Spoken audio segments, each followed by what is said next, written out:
माँ सील ने अपने बच्चे के लिए 10 ताजी मछलियाँ पकड़ी थी।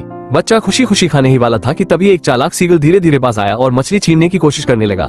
माँ सील ने उसे थप्पड़ मारकर भगा दिया, लेकिन वो सीगल हार मानने वाला नहीं था। कुछ ही देर बाद वो लौट आया और बच्चे के मुंह से मछली छीनकर उड़ गया।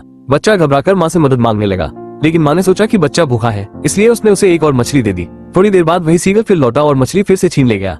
माँ ने फिर यही सोचा कि बच्चा बहुत भूखा है और बार बार उसे मछलियाँ देती रही। जब माँ का ध्यान कुछ देर के लिए और बातों में भटक गया, तभी इस बार सीगल का पूरा झुंड आ पहुंचा। सभी ने मिलकर बच्चे की सारी मछलियाँ छीन ली।